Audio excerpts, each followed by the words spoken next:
शुरुआत अश्विनी मिश्रा आपसे ही कर लेता हूं और पहला सवाल बहुत सीधा सा सवाल, एक बार फिर से धमकी आई है उसी मूसा की। सर मुस्कुराइए नहीं, बड़ी गंभीर बात है, ये हर बात पर मुस्कुरा देना नहीं अच्छा लगता है। कोई गर्दन काटने की धमकी दे दे, रिपोर्ट हमने दिखाई, सवाल पूछ रहा हूं, आप पहली बात में मुस्कुराते हैं। फिर जवाब दूं सर? नहीं सर, सवाल सुन लीजिए, या तो सवाल आपने पहले से सोच लिया था, सवाल सुना नहीं है और आपने मुस्कुराना शुरू कर दिया, तो हमें पता है आप क्या पूछेंगे सर। आप इस डिबेट को कहां लेके जाएंगे पांडे जी? हमें पूरा, मैं कहां डिबेट लेकर जाना चाहता हूं? एक रिपोर्ट दिखाई, सवाल आपसे पूछा नहीं, आपने पहले से मुस्कुराना शुरू कर दिया, नहीं अच्छा लगता है। धर्म आधारित हमले की एक बार फिर से धमकी आई है। आपकी पार्टी के नेताओं ने कहा था कोई धर्म आधारित हमला नहीं हुआ पहलगाम में।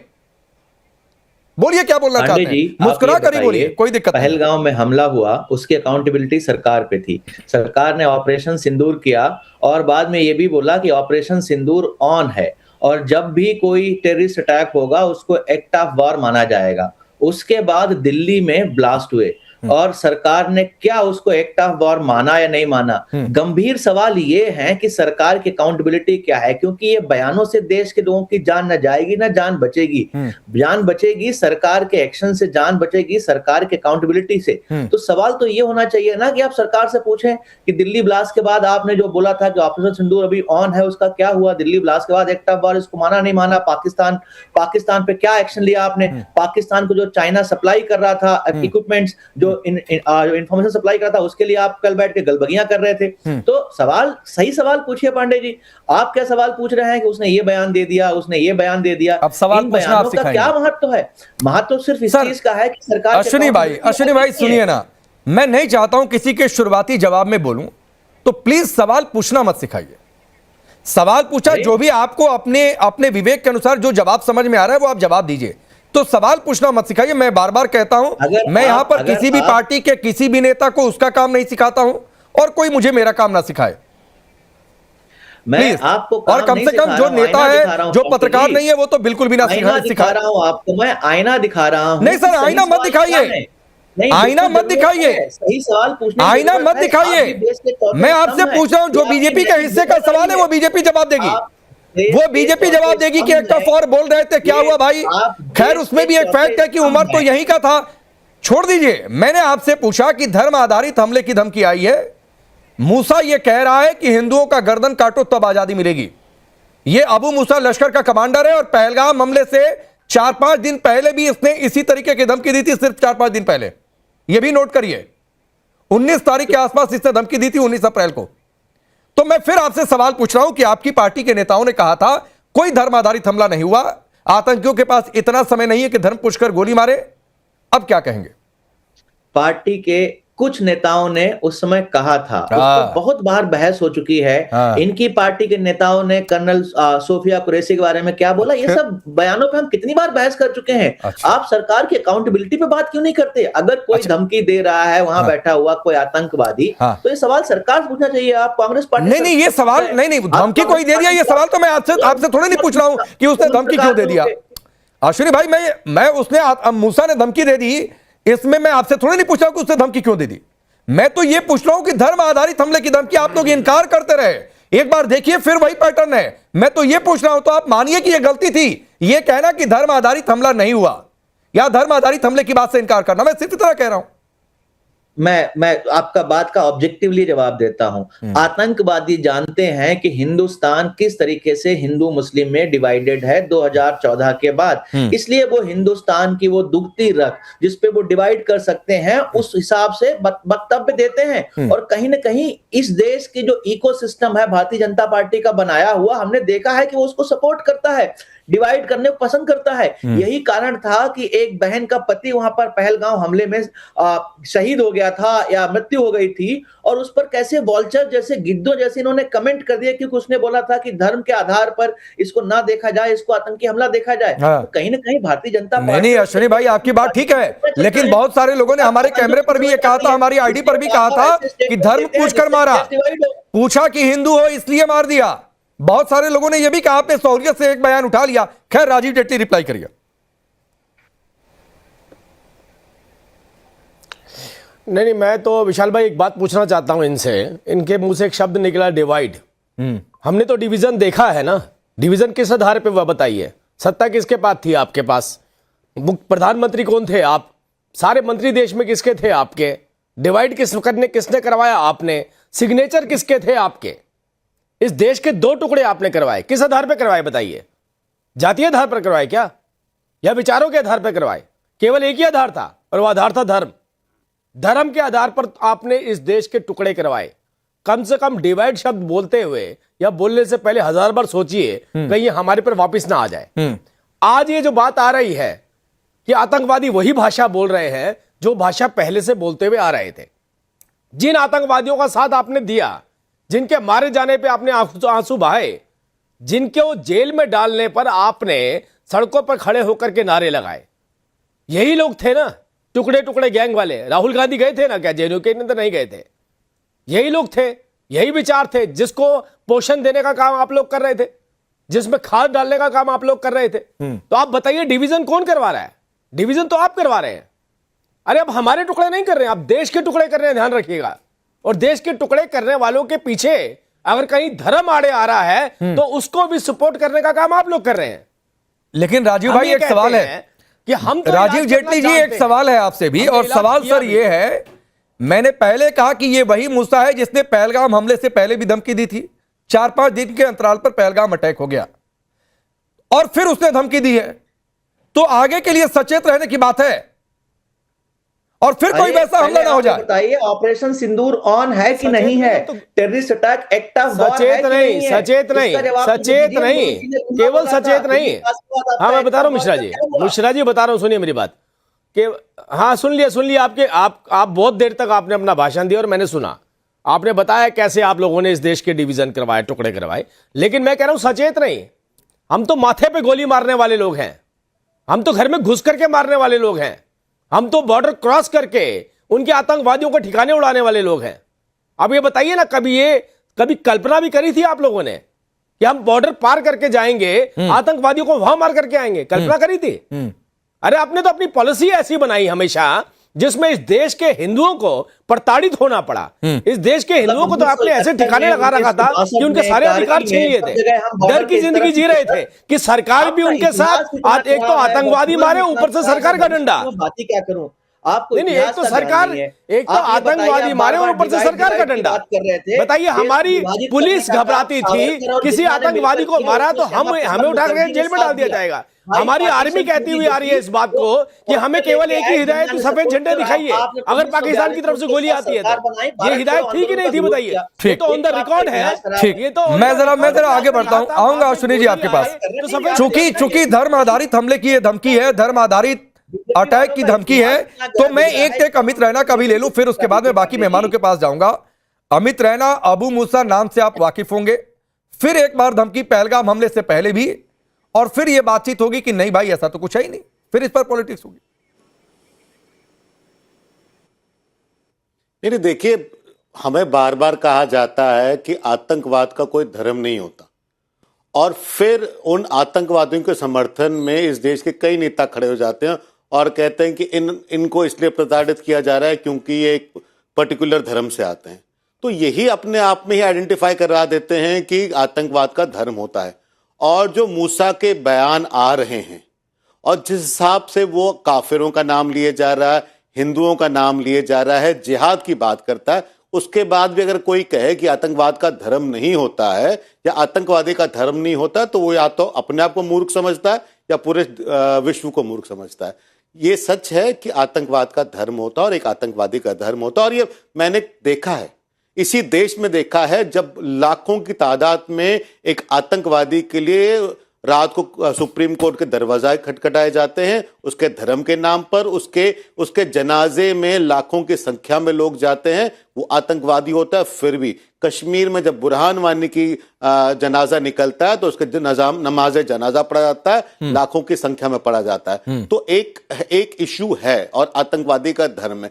दूसरा बयान में अभी कहीं सुन रहा था, मुझे नहीं पता बाइट था कि किसका था, आगा रहुल्ला का शायद बाइट था, वो कहते हैं कि शर्जील इमाम और उमर खालिद हमारे नेता हैं, कर्नल कुरैशी उनके नेता नहीं है, भारत रत्न एपीजे अब्दुल कलाम उनके नेता नहीं है, ब्रिगेडियर उस्मान उनके नेता नहीं है, उनके नेता वो लोग हैं जो आतंकवादी हैं। तो ये अगर आप मुसलमानों को खुद ही कैटेगराइज करने में लगे हुए हैं कि उनका आतंकवाद से लेना है, उनका टेररिज्म से लेना है, तो चिंता का विषय है। और मुझे लगता है कि मुस्लिम मैं नासिर लोन को ला ही देता हूं डिबेट पड़ेगा और डिसाइड करना पड़ेगा। नासिर लोन को ला ही देता हूं मैं डिबेट में। नासिर लोन, नेता अगर चाहिए या कौमी नेता अगर चाहिए तो उमर खालिद में दिख जाता है, शर्जील इमाम में नेता दिख जाता है। लेकिन जो बात अमित रैना कह रहे हैं, कर्नल सोफिया कुरैशी में नेता नहीं दिखेगा, डॉक्टर कलाम में नेता नहीं दिखेगा, अशफाक उल्लाह खां को सिर माथे पर नहीं बिठाएंगे, लेकिन आवाज कौन दिखता है? उमर खालिद, शर्जील इमाम। नहीं, ये आपसे किसने कहा कि सोफिया कुरैशी को नहीं मानते हैं नेता, या जो हमारे एपीजे अब्दुल कलाम थे उनको नहीं मानते हैं? जब आप बात करते हैं उमर खालिद की या शर्जील इमाम की, आप देखिए पिछले 5 साल से आपने 2 लोगों को जेल में बंद रखा है। आप जो है कोर्ट में उनकी सुनवाई नहीं कर रहे हैं, चार्जशीट फाइल नहीं कर रहे हैं, उनका जो केस है वो सुन नहीं रहे हैं। आप ये डिसाइड नहीं कर पा रहे हैं कि अगर उन पे कोई इल्जामात लगे हुए हैं वो उन्हें मौका दिया जाए कि वो प्रूव करने के लिए कि वो सही थे या गलत थे। कोर्ट ने बेल डिनाई करी, आप कौन होता है? आप कहीं और देश से आए हैं क्या जी? आप क्या होता है? आप सुप्रीम मतलब कोर्ट जो ने भी बेल डिनाई करी है, सुप्रीम कोर्ट है, सुप्रीम कोर्ट ने बेल डिनाई करी है ना। आपने बंद कर रखा कि आतंकवाद के चार्ज में बंद है। आपका दिमाग ठीक है, आतंकवाद के चार्ज में बंद है, कोई ट्रैफिक सिग्नल तोड़ने का चालान नहीं है उनपे, तो कम्युनल राइट्स का है, अनार्की का, सेडिशन के केसेस है, देश के टुकड़े करने की बात कर रहे हैं और आप उनको इनोसेंट करार दिए जा रहे हैं। आपने पहले ही डिसाइड कर लिया है, आपने पहले ही डिसाइड कर लिया कि कम्युनल राइट्स उन्होंने ही कराए थे।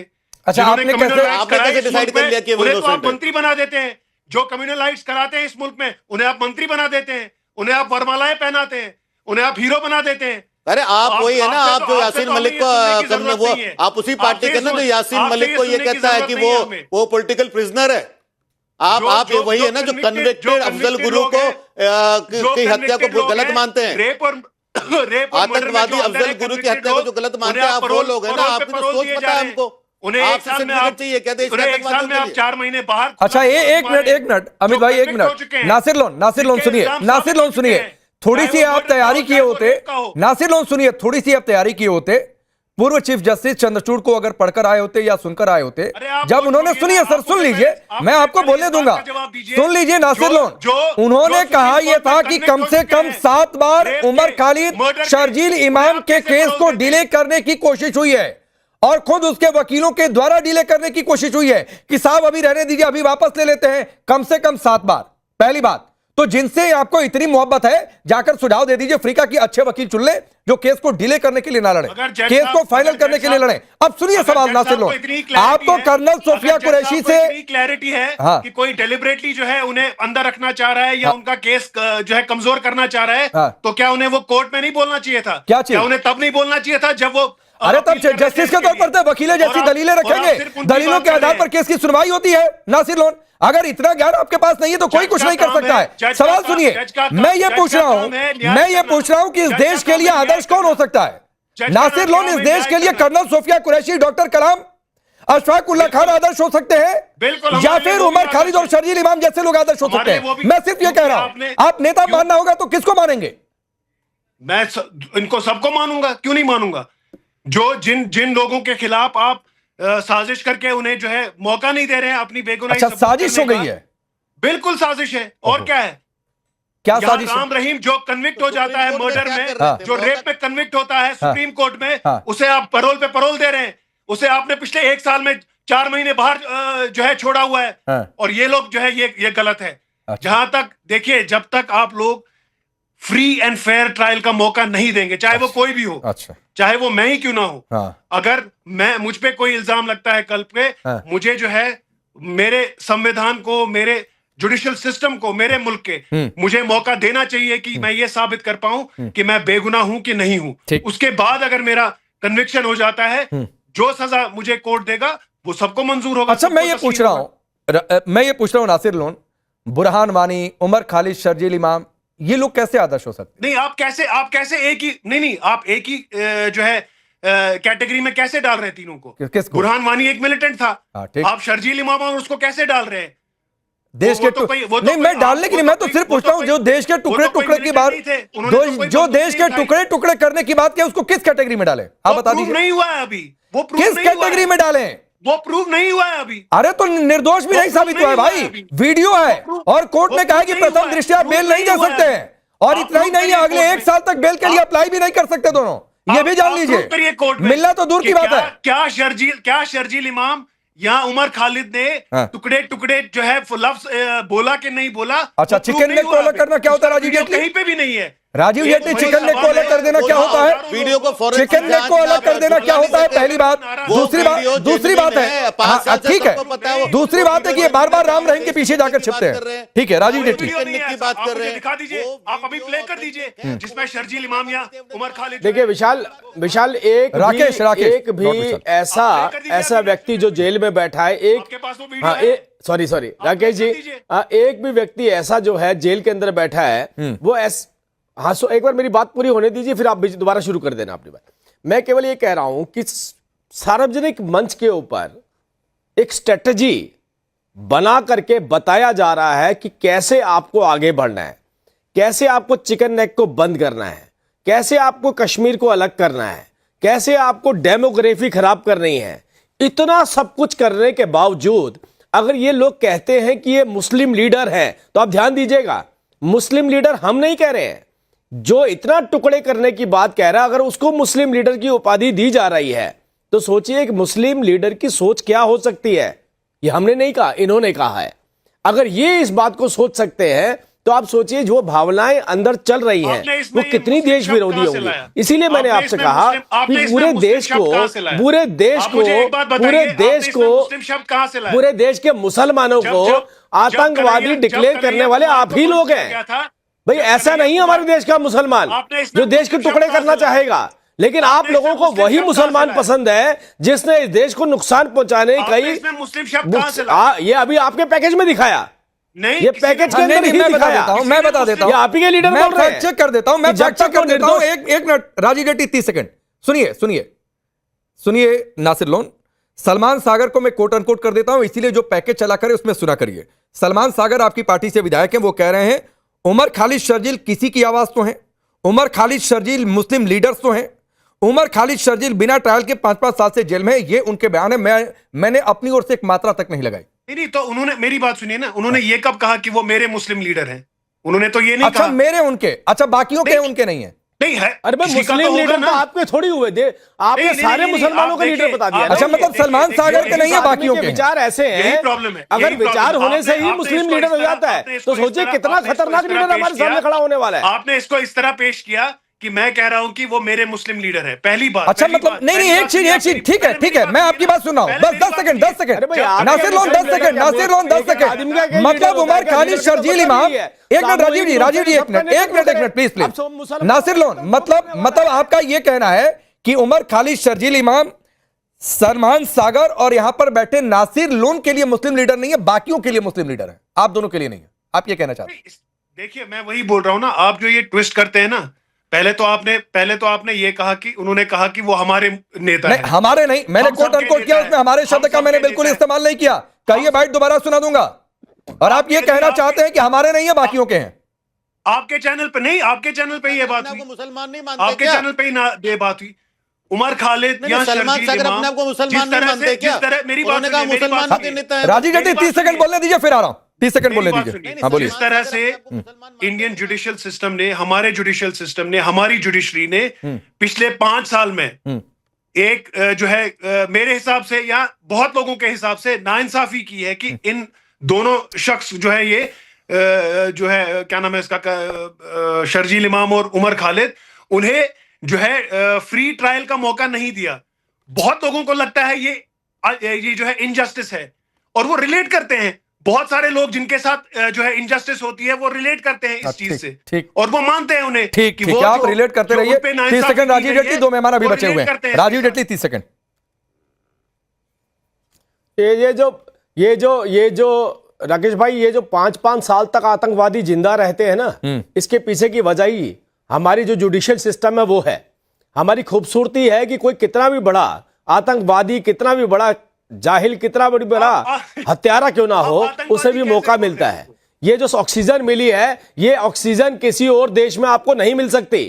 ये ऑक्सीजन कि गुंजाइश किसी आतंकवादी को नहीं होनी चाहिए, लेकिन हमारे संविधान ने यह प्रावधान दिया है कि आपको अपनी लड़ाई लड़नी है। अब ये देखिए, जिसने सरेआम सड़कों के ऊपर कत्ल किया, मुंबई के अंदर कितने सैकड़ों लोगों की हत्या कर दी, पुलिस वालों के ऊपर गोलियां चलाई, उन आतंकवादियों को भी हमें खाना खिलाना पड़ा। यह हमारी संवैधानिक व्यवस्था है। अगर ऐसी ना होती तो उठा करके कुत्ते की मौत मारे जाते वो लोग। ठीक, उनको सड़क के ऊपर ही मार देना चाहिए था। तौसीफ शाह, अगर ऐसा ना होता, तौसीफ शाह, अब रुक जाइए। नासिर लोन, नासिर लोन जरा सोच कर बताइएगा। एक मिनट, राजीव जी हो गया। नासिर लोन, अगली बार जब आऊंगा तो सोच कर बताइएगा। आपने कहा ना कि कोई डेजिग्नेट ना किया जाए उमर खालिद शर्जील इमाम को, तो क्या डेजिग्नेट उनको किया जाए, जरा सोच कर बताइएगा। आपका ज्ञान मैं सुनूंगा। तौसीफ भाई, पाकिस्तान का पानी बंद करने से इतनी परेशानी क्यों है? मतलब वो आतंकी भेजे, धर्म पुष्कर मरवा दे, तब सब ठीक है। अच्छा, उसके बाद उसका पानी बंद कर दें तो इससे दिक्कत है। पानी क्या जो मिलेगा सबको हथियार बनाए, क्या दिक्कत है इससे? देखिए, हमने आपको सपोर्ट किया था जब आपने ऑपरेशन सिंदूर स्टार्ट किया, उस समय हमने आपको सपोर्ट किया था, मगर आपने उसको बीच में रोक दिया। आपकी क्या मजबूरी रही होगी, गवर्नमेंट ऑफ इंडिया की क्या मजबूरी रही होगी, नरेंद्र मोदी साहब की क्या मजबूरी रही होगी? 2 दर्जन दफा, 4 दर्जन दफा तक अभी तक ट्रंप ने बोला है कि मैंने सीज फायर करवाया। यानी ये जंग जो हुई थी ये अपनी मर्जी से नहीं हुई थी, ये हमारे बिग बॉस जो यूएस में बैठे हुए हैं उनकी मर्जी से हुई थी। दूसरा मैं ये नहीं बोलिए, 2 मिनट बात करने दीजिए पंडित जी, बीच में तो ना ये बीच में। अरे कोई बीच में नहीं आया, बोलिए। बस मेरी बात कंप्लीट करने दीजिए। सपोर्ट किया था हमको, किसको सपोर्ट किया था? मतलब हमने आपको सपोर्ट किया था। आप हैं कौन? क्या मतलब हमने आपको सपोर्ट किया? आप कौन है साहब? आप कौन सा ये रखते हैं ताकत रखते बात करने की? आप किसको सपोर्ट किया था? आप बताइए ना, आप कौन है सवाल करने वाले? सामने क्या भाई, सामने एंकर बैठा है भाई, आपकी किसको जरूरत है? जाके इंडिया गेट के बदले कराओ, मुसलमानों के नाम लिखे हैं। ये क्या तरीका है? नहीं, एक मिनट, सबके आवाज डाउन, प्लीज। तौसीफ भाई, ये डिबेट का कार्यक्रम है, कोई भी बीच में बोल सकता है, लेकिन लंबा नहीं बोलेगा, उसके लिए मैं हूं यहां पर। अमित रैना को कुछ काउंटर करना था, आपने कहा सपोर्ट किया था, तो कोई एहसान कर दिया था क्या सपोर्ट करके? खैर, आपकी बारी, आप अपनी बात पूरी करिए। नहीं सर, प्लीज अपनी बात पूरी करिए। नहीं, सपोर्ट मतलब क्या है? क्या सपोर्ट के नाम से भी आपत्ति है आपको? नहीं, आपत्ति नहीं है, सपोर्ट भी दूसरी चॉइस भी होती है क्या? ऑपरेशन सिंदूर का सपोर्ट नहीं करने की भी चॉइस थी क्या आपके पास? चाहते हैं आप यार? ऑपरेशन सिंदूर का सपोर्ट नहीं करने की भी चॉइस थी क्या आपके पास? नहीं, मुझे बताइए कि अगर सपोर्ट किया तो आपत्ति, नहीं सपोर्ट करे तो आपत्ति। नहीं, मैं फिर वही बात है, मैं कह रहा हूं किसी कोई भी इंडियन हो यहां पर बैठा, क्या कोई भी कहेगा क्या कि ऑपरेशन सिंदूर का सपोर्ट नहीं करने की भी चॉइस थी या नहीं भी कर सकते थे? ये बात नहीं है, अपनी बात पूरी करिए। जो जम्मू कश्मीर को इन्होंने एलिनेट किया है, वो बहुत बड़ा काम किया है इन्होंने, और ये अभी टीवी पर भी लेकर आ रहे हैं। आप इन्हें इस तरह बेवकूफ की तरह मौका दे रहे हैं बात करने का। Sir, this is not acceptable. मैं बात कर रहा हूं, जस्ट लेट मी स्पीक। हाँ, बोलिए, स्पीक। ये जहां स्टॉप हुआ, जहां पर हमारा आपसे ये गुजारिश थी कि हमें अपना जो दूसरा कश्मीर है, जो आपने, जब हम आपके साथ जुड़े थे, जब हम हिंदुस्तान के साथ जुड़े थे, ये मेरे पंडित जी के लिए स्पेशल सवाल है कि जब हम हिंदुस्तान के साथ जुड़े थे तो हमने आपको जम्मू कश्मीर पूरा दिया था। आपने जम्मू कश्मीर का आधा हिस्सा पाकिस्तान को भेंट चढ़ा दिया, दूसरा आधा हिस्सा अपने चाइना को भेंट चढ़ा दिया। आप वो वापस नहीं ला सकते। आप क्या हमें बात करेंगे? आप क्या संभालेंगे हमें? और दूसरा, मुझे यह बात बताइए आप कि हम चाह रहे थे कि ऑपरेशन सिंदूर में आप वो वापस लेकर आइए, हमें वो हिस्सा वापस चाहिए हिंदुस्तान के अंदर। आप उसमें बार बार फेल हो रहे हैं। वो टॉपिक पर डिबेट नहीं करेंगे आपकी, बाकी हिस्सा हमारा कब वापस आएगा जो आपसे नहीं हो पा रहा है। पर यहाँ ये हमारे पंडित जी बैठ के डिबेट करेंगे, आपने सपोर्ट किया तो कौन सा एहसान किया? अच्छा, तौसीफ भाई, आ रहा हूं। फाजिल, आपके पास 1 मिनट और दे दीजिए, मालूम है लेट हो रहा है। तौसीफ भाई, तो मैं आपसे सवाल ये पूछता हूं, अमित रैना, 1 मिनट। तौसीफ भाई, आपसे सवाल ये पूछता हूं, आप कह रहे हैं कि बीजेपी ने ऑपरेशन सिंदूर रोककर गलती कर दी, तो भाई आपको मांग ये करनी चाहिए थी कि ऑपरेशन सिंदूर फिर स्टार्ट करो। आप मांग कर रहे हैं कि पानी स्टार्ट करो, आप बता रहे हैं कि इंसानियत का पाठ पढ़ा रहे हैं। आपको तो सवाल करना चाहिए था, ऑपरेशन सिंदूर रोका क्यों, फिर स्टार्ट करो। वो धमकी दे रहा है गर्दन काटने की, फिर मारो घुस के। जहां तक ऑपरेशन सिंदूर का सवाल है, ऑपरेशन सिंदूर से पहले से हम बोल रहे हैं, हमें हमारा आधा हिस्सा वापस लाके दीजिए। पावर आपके पास है, मैं आपकी इस मांग के साथ हूं कि पीओके जो उधर है उसको लेकर आइए। तौसीफ, मैं आपकी इस मांग के साथ हूं, पीओके जो उधर है उसको लेकर आइए। मैं ये पूछ रहा हूं कि आपकी नेता तो पानी देने की मांग कर रही हैं, आप यहां पर बैठकर ऑपरेशन सिंदूर की मांग कर रहे हैं। आपकी नेता को मांग करनी चाहिए कि मूसा जो गर्दन काटने की धमकी दे रहा है, भेजो सैनिक उसका गर्दन काट के ले आओ।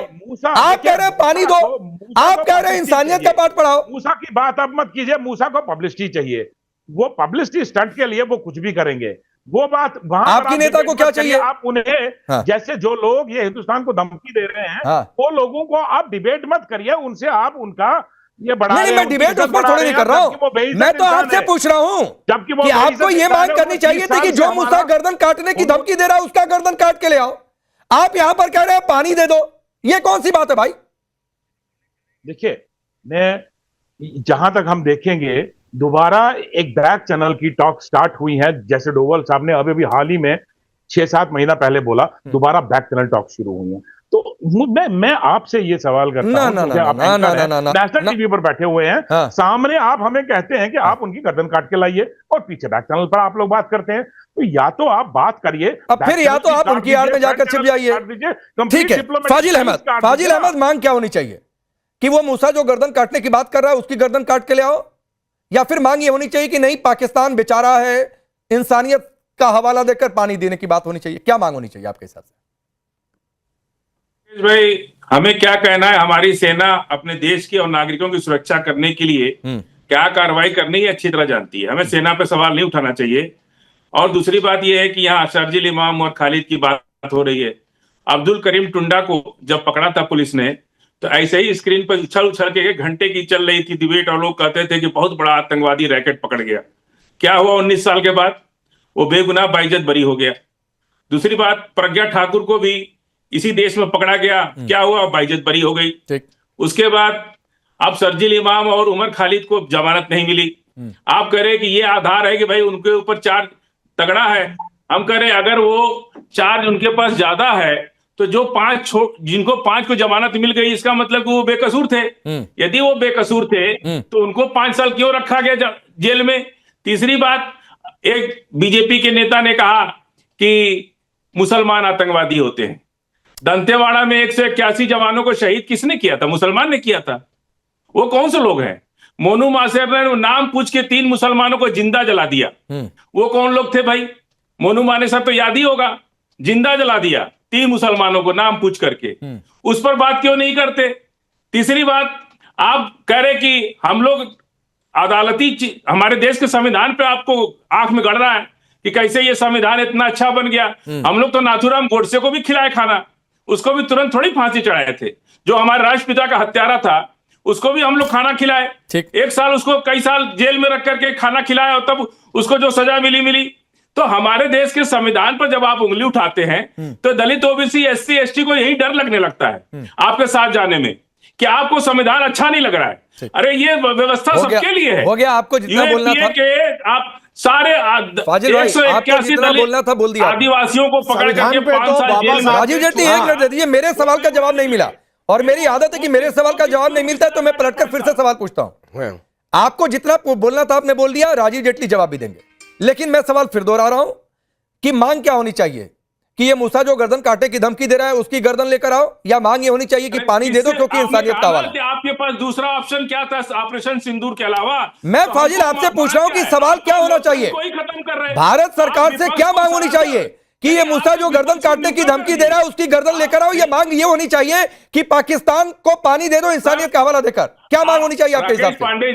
राकेश पांडे जी, आपको उसकी गर्दन काट के तब डिबेट करना चाहिए। मैं ये पूछ रहा हूं, मैं थोड़ी नहीं सैनिकों की जाकर गर्दन काटूंगा भाई, सैनिकों का काम है। मैं तो आपसे पूछ रहा हूं कि मांग क्या होनी चाहिए? सीना है ना आपका, मांग क्या होनी चाहिए? 56 इंच का सीना है। फाजिल अहमद, मांग क्या होनी चाहिए? फाजिल अहमद, मांग क्या होनी चाहिए? मूसा का गर्दन काटा जाए या मांग ये होनी चाहिए कि पाकिस्तान को पानी दिया जाए? 56 इंच का टुटपुजिया आतंकवादी। अरे भाई, क्यों आपको दिक्कत हो रही है फाजिल अहमद? धमकी दे रहा है। नंबर 1 बात मैं आपसे पूछ रहा हूं, मांग क्या होनी चाहिए? काट के डिबेट करना चाहिए था। मैं पूछ रहा हूं मांग क्या होनी चाहिए? तब डिबेट करते। मैं पूछ रहा हूं मांग क्या होनी चाहिए? कि हम गर्दन काट के आए हैं। मैं पूछ रहा हूं मांग क्या होनी चाहिए फाजिल अहमद? मांग क्या होनी चाहिए? आपने पानी देने की मांग या पाकिस्तान पर कार्रवाई की मांग? क्या मांग होनी चाहिए? सुनिए, दिल्ली में आके बम धमाका किए, एक भाई ने अभी कहा, बहुत अच्छी बात है, नहीं बोलेंगे, ऑपरेशन सिंदूर रेगुलर कर दिया गया। और सुनिए, 450 मेगावाट की बिजली पैदा होती है। फिर वही बात है, वो किस देश? अपने अजीब हालत है भाई, पाकिस्तान को पानी देने की इतनी बेचैनी है यहाँ पर। की बिजली भी पैदा पाकिस्तान को पानी देने की इतनी बेचैनी है, पानी मत दीजिए आप, अपनी बिजली भी तो बंद इतनी करके दिक्कत हो रही है, बैठे बात बन रहा है। 450 इंटरनेशनल टेंडर था, मैं इसीलिए कहता हूं थोड़ी सी तैयारी किया करिए राजीव जेटली। अब बोलिए आपकी बात। 450 हो गया फाजिल अहमद, आप नहीं चूज कर पाए, दो विकल्प आपको दिया था, आप चूज नहीं कर पाए कि आप किस विकल्प के साथ हैं। 10 मेगावाट की बिजली पाते हैं हम उससे, वो भी बंद करके रखे आप। देखिए राकेश भाई, एक बात को देखिए, मेगावाट, गीगावाट, एमएलडी, सीएलडी, सीएचपी, सारी डिबेट चली गई, लेकिन जहां से आपने शुरुआत करी थी वहां पे नहीं आ पाए, क्योंकि पार्टी ने स्पष्ट रूप से बोला है कि आपने उन आतंकवादियों के खिलाफ एक शब्द मुंह से नहीं निकालना। आपने जो देश को टुकड़े करना चाहते हैं उनके बारे में एक बात आपने किसी भी मंच पर नहीं रखनी। ये पार्टी की हिदायत है, पार्टी की नीति है, चाहे कांग्रेस पार्टी हो, चाहे वो कोई भी राजनीतिक पार्टी जो उनके साथ जुड़ी है वो हो। ठीक है, अब ये सोचिए कि जिनके विचार ऐसे होंगे कि प्रवक्ता की मजबूरी है, इसलिए वो बार बार। ठीक है, मुझे रोकना पड़ेगा, समय इतना ही है। फाजिल अहमद, थोड़ा सा आपका ज्ञानवर्धन करते हुए कि इंटरनेशनल टेंडर था एनएचपीसी की ओर से चिनाब पर हाइड्रो प्रोजेक्ट का, और पिछले दिनों पाकिस्तान के विदेश मंत्रालय ने अपनी प्रेस कॉन्फ्रेंस में कहा था कि देखो सिंधु जल समझौता है, फिर भी भारत बात बना रहा है, तो थोड़ा सा सर तैयारी कर लीजिए।